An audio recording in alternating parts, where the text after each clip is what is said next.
আর এক রাজামশাই রাজপ্রাসাদ থেকে দেখছেন ভিখারি যাচ্ছেন পথ দিয়ে হেঁটে ভিক্ষা করতে।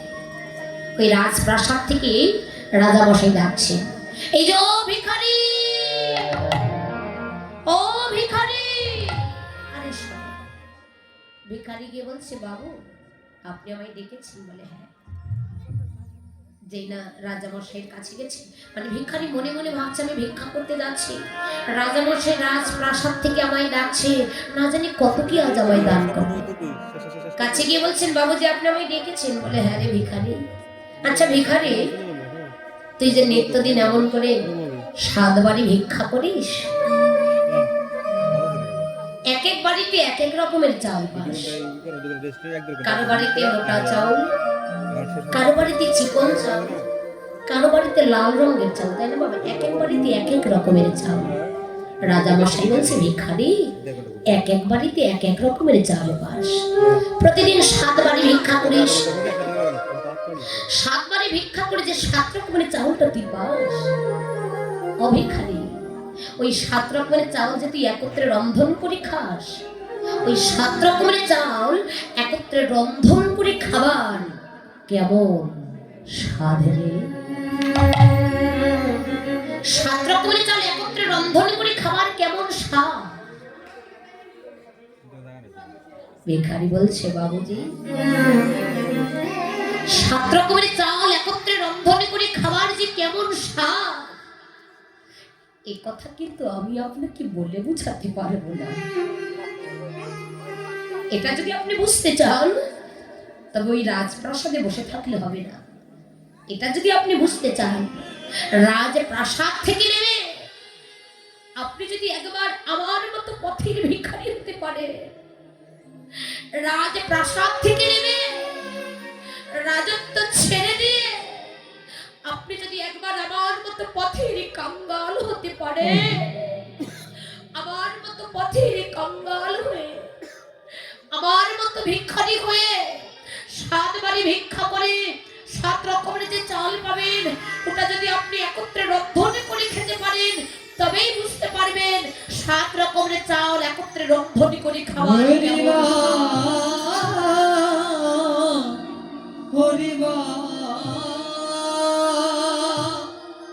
তার আগে আমি আপনাকে বলে বুঝাতে পারবো না।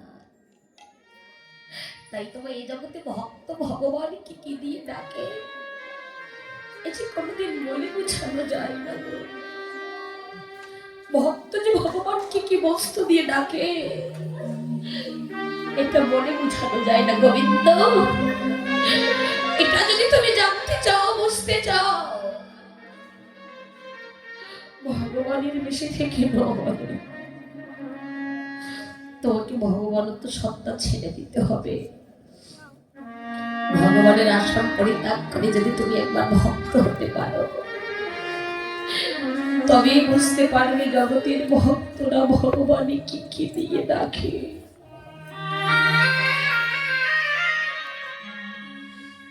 তো সেই গোবিন্দ একদিন মনে মনে ভাবছে, না গো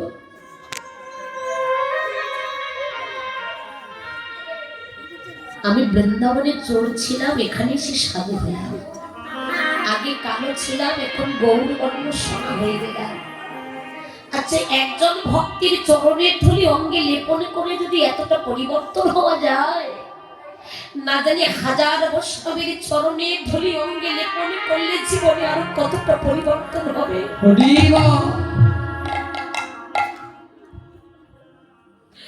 শুধুমাত্র একজন বৈষ্ণবের চরণের ধুলি অঙ্গে লেপন করলে যদি জীবনে এতটা পরিবর্তন আসে, না জানি 1000 বৈষ্ণবের চরণের ধুলি অঙ্গে লেপন করলে আর কতটা পরিবর্তন হবে। 1000 বৈষ্ণব তো বৃন্দাবনে ছিল না, 1000 বৈষ্ণব হলো নদিয়ায়। এই বৃন্দাবন ছেড়ে গৌরহরি আমার নদিয়ায় এসে রাই ধনীকে স্মরণে করে বললেন, রাধে গো এবার দাও তোমার সেই ভাবকান্তি দিয়ে একবার আমি শুনি। ও রাধে গো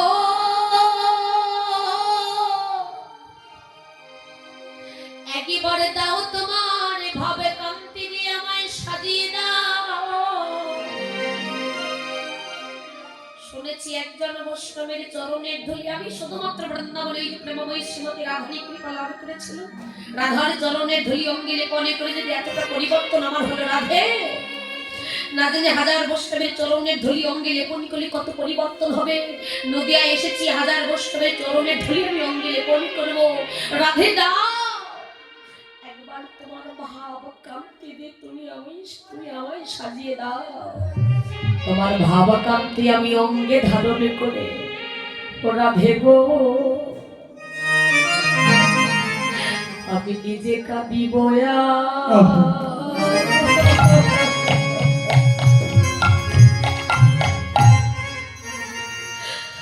আমি নিজে কাঁদিব।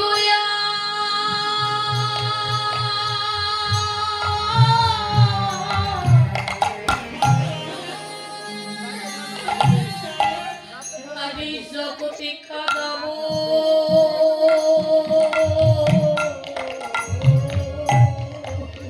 রাধে গো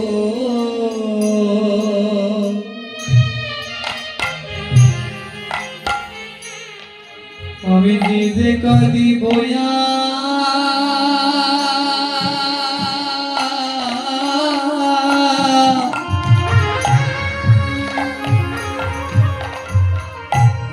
জগৎকে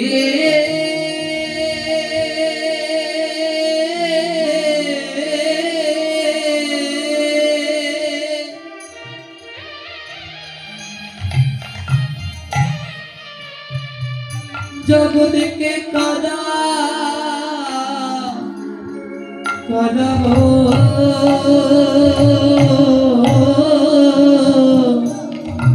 রাধে গো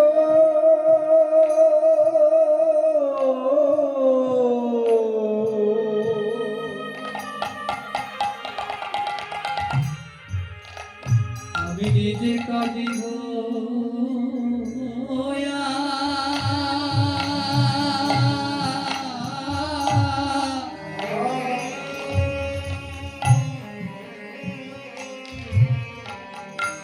জগৎকে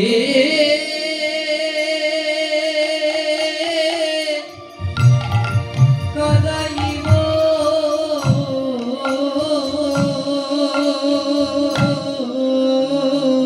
রাধে দাও তোমার ওই ভাবে কান্তি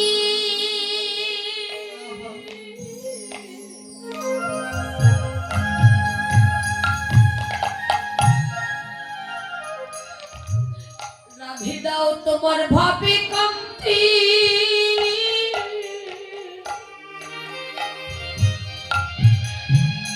তুমি একবার আমায় দাও। রাধে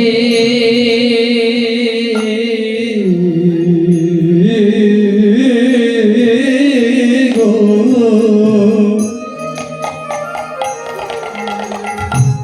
আমি নিজে কাঁদিব।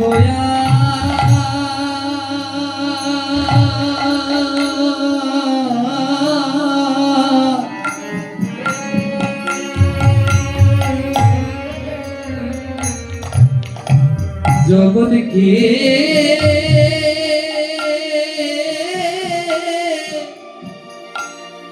কাঁদাইব।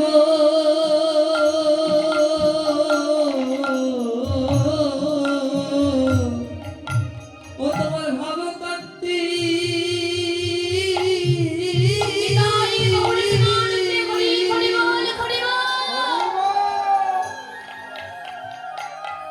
ওরে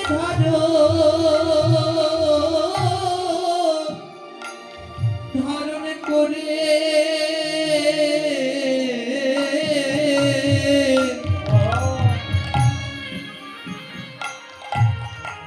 আমি নিজে কাঁদিব।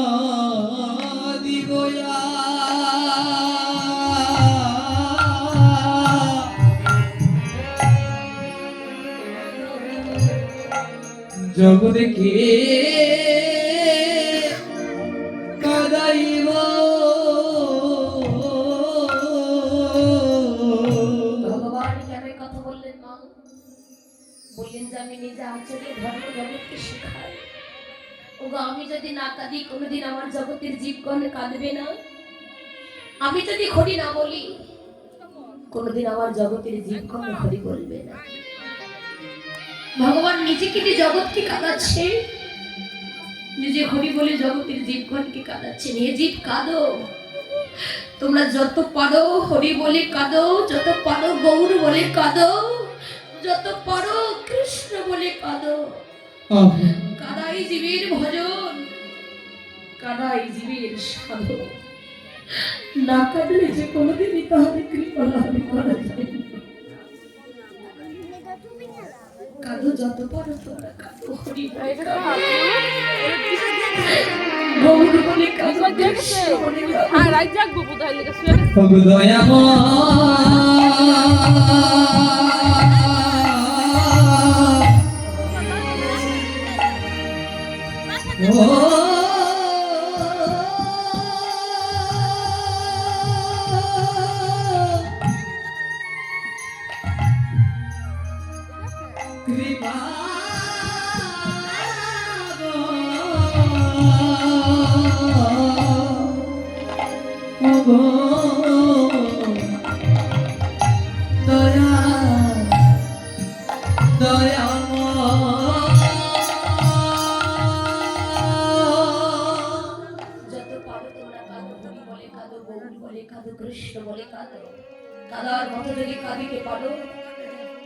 স্বাধীন দুর্লভ মানব কুলে জন্ম পাওয়া তোমাদের সার্থক হয়ে যাবে।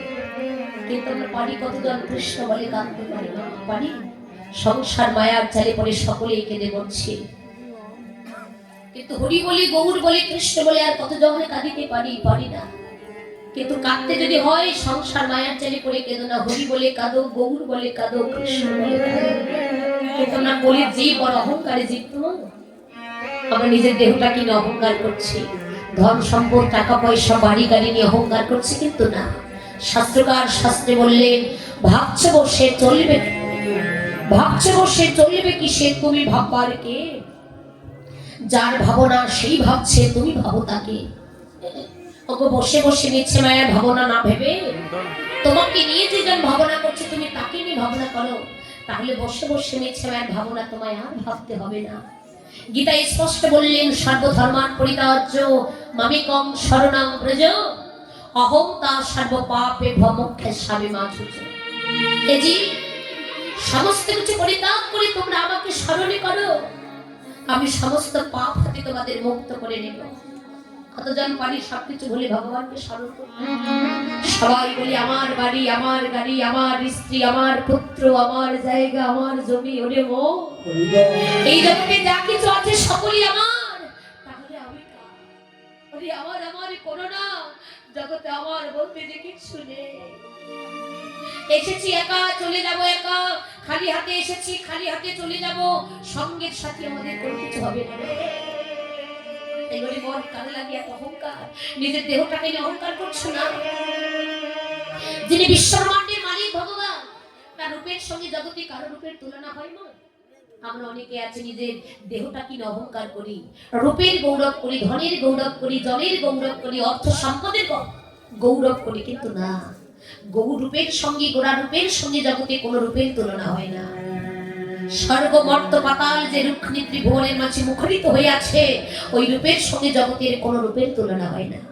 ঠিক কার লাগে এত অহংকার করছো? এখনো যদি দু চোখ বন্ধ হয়ে যায়, কোথায় ঘর, কোথায় সংসার, কোথায় বাড়ি, কোথায় গাড়ি, সবই তোমার পড়ে রবে। এখান থেকে ঘরে ফিরে গিয়ে ঘুমাবে, ঘুম ভাঙলেই সকাল, না ভাঙলেই কিন্তু পরকাল। তাই কার লাগি মন তুমি অহংকার করছো? অহংকার করো না। জীবের ভিতরে এতটুকু অহমিকা ভাব আসলে কিন্তু জীব সেখানেই ধ্বংস। তাই এসেছে যেহেতু জন্ম যেহেতু হয়েছে, মরতে আমাদের হবে। এটা দুদিন আগে হোক আর দুদিন পরে হোক। দেখুন এই দেহটাকে নিয়ে অহংকার করছি, এই দেহটাকে কত সুন্দর করে সাজে সজ্জিত করেছি, কত দামি দামি পোশাক পরেছে পরিধান করেছি, সোনার অলঙ্কার আদি দিয়ে দেহটাকে নির্মাণ করেছি। এখনই যদি আপনার আমার দেহ থেকে প্রাণ পাখি চির বিদায় নিয়ে চলে যায়, এত দামি দামি পোশাক পরেছিল, লাগবে না সোনার অলঙ্কার আদিও লাগবে না, কোনো কিছু লাগবে না, শুধুমাত্র একটা সাদা বস্ত্র আর একটু তিলক চন্দন হলেই তোমার দেহটা অনেক সুন্দর করে সাজে। এই সাজে